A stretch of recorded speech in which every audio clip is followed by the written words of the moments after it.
pull down and Nope, we can't pull down. There it is. Is it going live still? Did I knock it off? yep, we're going live. Yep, So we're live now? we are live. Should be in about because we'll get the YouTube notification right there. So we are already live. Very Yes. good. Welcome to Living by Oak Values. My name is Gary, and we are here. Shit, we don't just talk about values, we embody them. We make stronger men, fearless leaders, unstoppable humans. And I'm Gary, the Superior Mailman, and I'm on a mission. This is not just a podcast. We are real, raw, live, and ready to rebuild. So reclaim your identity, Yay. your power, and your purpose. Is that yours? End of it? Yeah. Okay. But yeah, All right. In this episode, we are talking about the powerful force that becomes the game changer in your life. It's the moment you draw the sand and set non-negotiable standards for who you are. In the silent strengths that stop you from shrinking, the mindset that refuses to settle, the courage that dares the world to meet you where you stand. It's about declaring, I will not abandon myself to be liked. And in living in that way, that backs up every single day. excellent. And today we're going to be talking about the value of strength. And last week, Rob was visiting me, and he had an issue with his daughter, who she had fallen ill, and he is going to tell you all about that story and how he embodied the value of strength, whether it was his personal strength, his strength in humanity, his strength in God, and all that stuff. So, Rob, tell us about your story from last week. Well, long story short, my daughter fell, hit her head, and got a concussion. And she was in the hospital ICU for what, 7 days? And during that time, it felt like it was a hit and miss. It was like, is she going to walk out of this okay? She wasn't conscious for the first 3 days, and it was scary. And then when she did come out of consciousness, it was like the second scary part was like, will she recover? And then the next scary part is, will she recover to her normal self? And then the next scary part is, college is around the corner. Will she be able to attend college? Then the next, it just kept going and going and going and going. A lot of scary parts. A lot of scary parts. So, when you first saw her condition, when you were at the hospital, Mhm. what was your immediate emotional response? Scared. I Okay, mean, she wasn't conscious. I mean, she was, you just scared. You don't want to be in the hospital watching your kid just lie there, not being responsive. I mean, it sends your mind whirling into a whole different ball games. Like, oh my gosh, is she going to survive? Is she going to survive? Is she going to die here in this tiny little state of Rhode Island kind of deal? So. okay. So in the first few hours, how did you find that strength to stay grounded? Now, before you answer that, I remember you pacing back and forth, and I think that any father would have done that. I mean, you were pacing like crazy, but I felt you the whole way. I understood. So how did you find the strength to not explode? Explode meaning what? Well, in a sense, like I remember sitting there in that chair while you kept going in the room and the doctors or nurses kept going in and out and there were no answers. And I know they were doing their Yeah. work, but in the first few minutes, like, why is she unconscious? Why is she moaning? What, give me an answer. How did you stay grounded that during that time when there were no answers, but doctors in and out?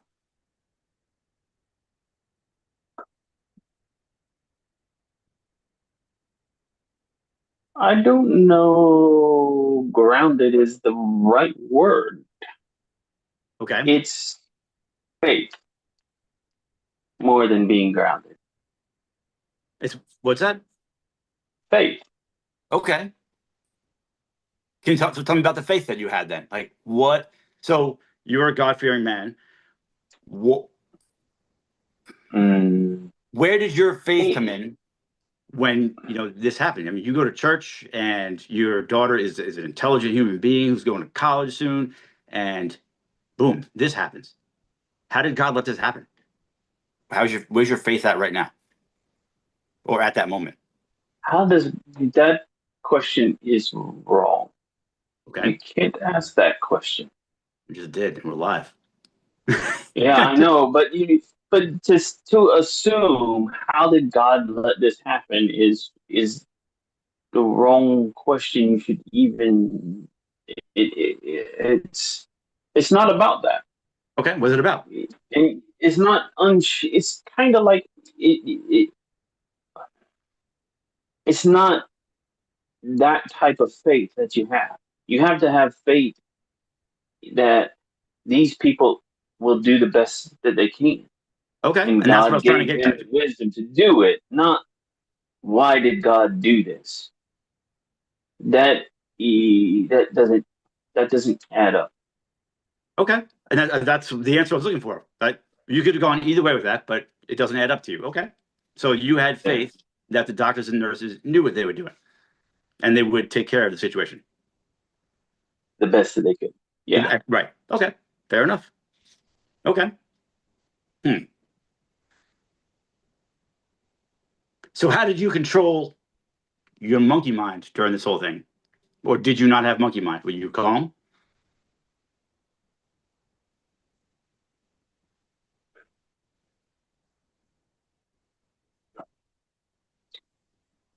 To control the monkey mind, well, for one, I had to let my emotions process. I couldn't just sit there and say, you don't have a reason not to cry. So I did cry when I needed to cry, but I also couldn't let my monkey mind take a hold because what good would it have done to have sit there and argued with a doctor about why you didn't find a cure? Okay. I mean, if my monkey mind was going, oh, why didn't the doctors find a cure? Well, does it really matter? She's getting healthier every day. I mean, in the time, is it really about letting your monkey mind win, or you're just sitting there being patient and having faith that the universe will do what it needs to do?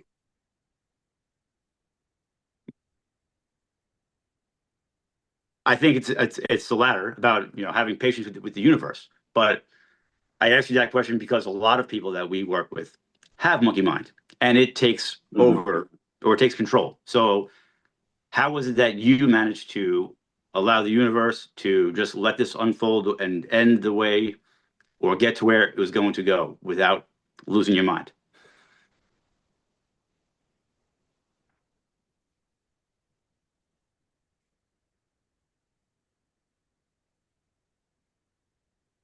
Well, without losing your mind, I'm not sure what. I'm not sure that I didn't lose my mind. To tell you the truth, So you think it you did feels lose like your it mind? sometimes. Well, there were some moments. I know you had called me with some crazy things that you had said, but and they weren't crazy because they were a little crazy to me, but you were a father and your daughter is sick, unconscious, and the things you had said, you had the worst things running through your mind. Like you had texted me one day, Mm-hmm. she might never talk again. And I was like, She might. they That was a forgot to say that. possibility. And you were like, no. I'm like, all right, let's not jump there until, but for the most part, other than that one time, you seem to keep yourself very steady, I felt. I don't know that I could have remained as steady as you were. So was there a trick or something that you've processed in your years of work that you could share with us on how you kept yourself steady?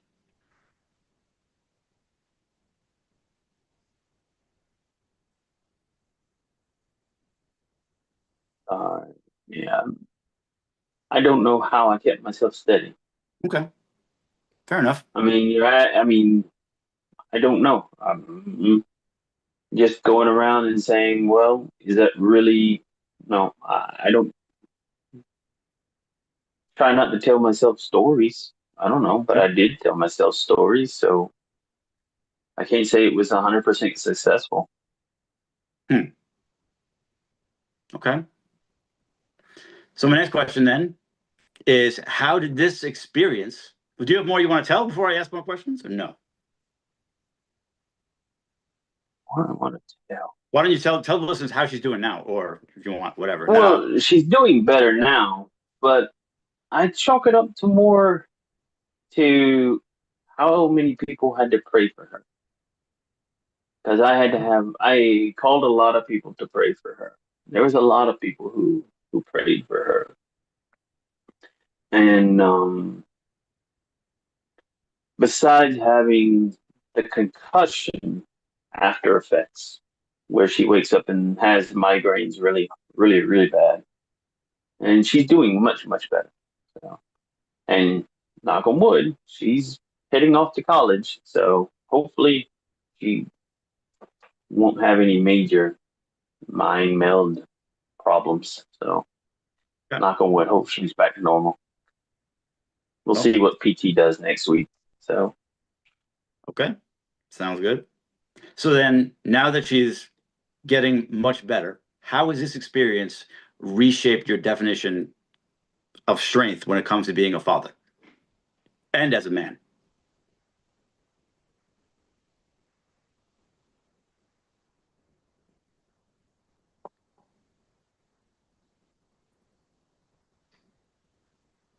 so when I was going through my divorce, I always looked at the Bible. Who was in the Bible? Job in the Hmm. Bible. And calamity struck him. And he lost his wife, he lost his kids, he lost his farm, he even got like a really bad skin disease. And so, and he was confused and he didn't understand why he was suffering. And I don't think strength was in his physical power strength, but he was unshakable under stress Okay. and refused to abandon like his who he was. And I think that's what I use this time around as well. Is like I'm just going to be who I am, and if I'm not going to be there, then or not going to be strong, then I, I can't not be who I am. Okay. I Hmm. hope that helped. I think so. So if this was to happen to another father, what would Uh-huh. you say to them?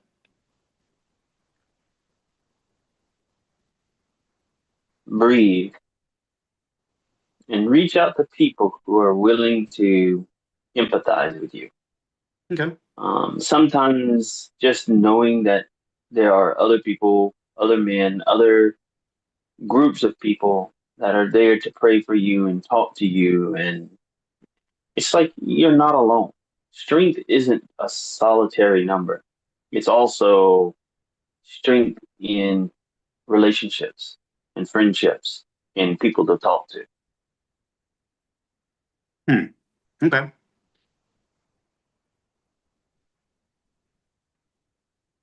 Well, just one last question then, and if you want to add more to it, you can. My last question is, Okay. tell us. It's his question, but it's whatever. Tell us how this experience has brought you closer to your daughter.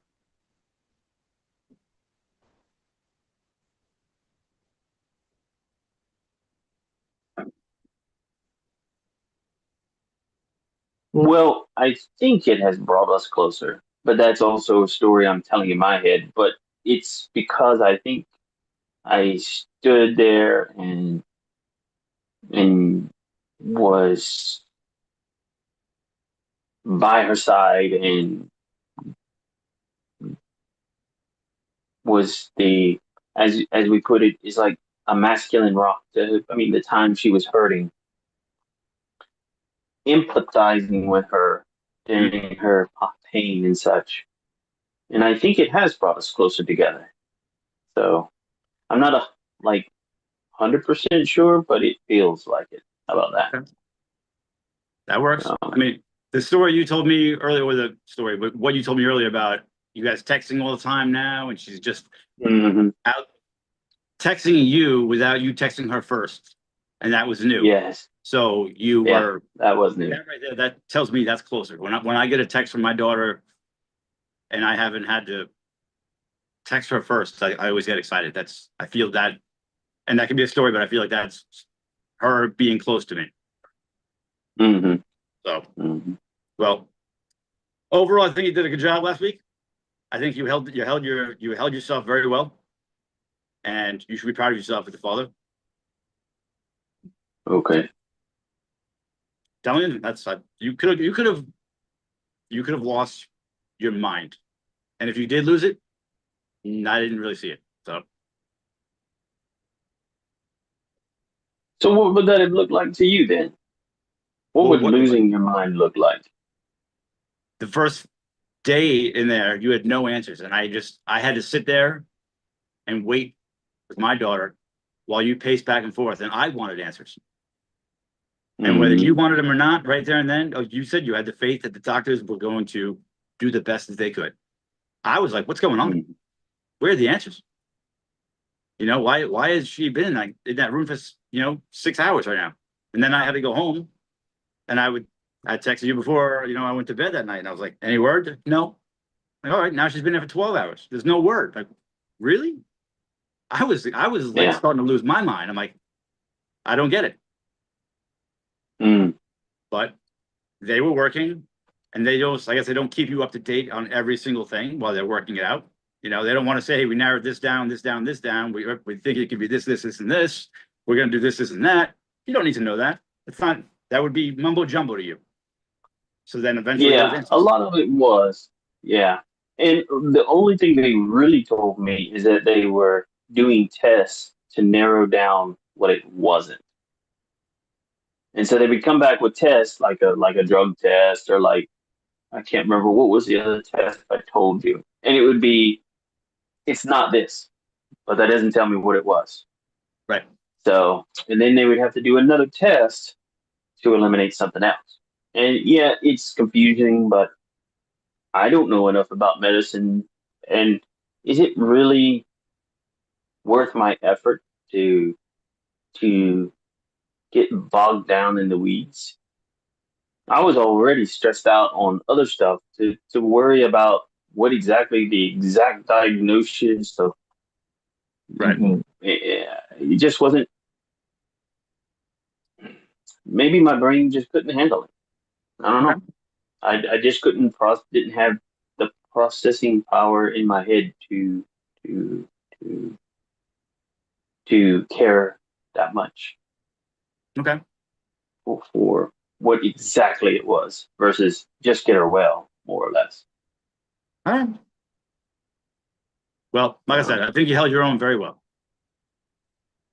well, I don't know that I did the best, but I tried.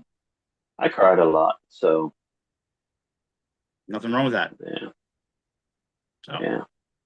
Anyway, so that's why it was a question. It was like you asked me, it's like, how did you hold up? And that's a good point. Is showing strength meaning you don't cry? In that answer, I learned the hard way, and the answer is no. Even though you are strong, you still have to process your emotions. absolutely. Otherwise, they're going to eat you alive. And that strength to just go off into the bathroom and say, and let it go and just say, and then get back to, the business stuff. That was tough. That was tough. Hmm. So, All right. Anything else you want to add or no?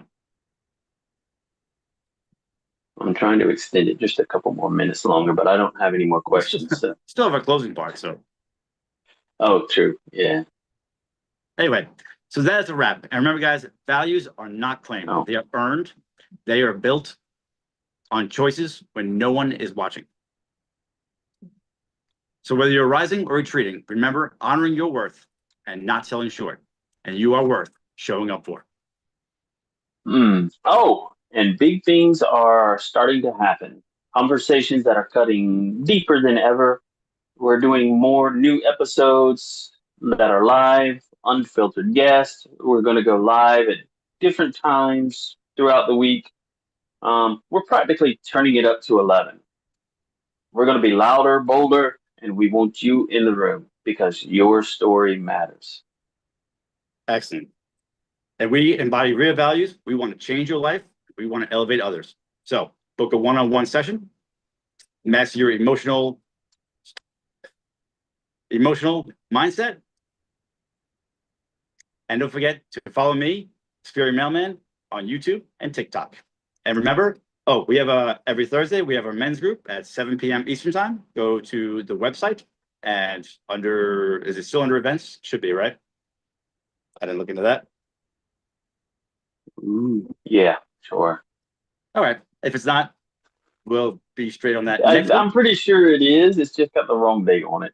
I'm pretty sure it's the same link. We need to get that updated. Yes. And stay grounded, keep growing, and above all, stay authentic, guys. Have a good one.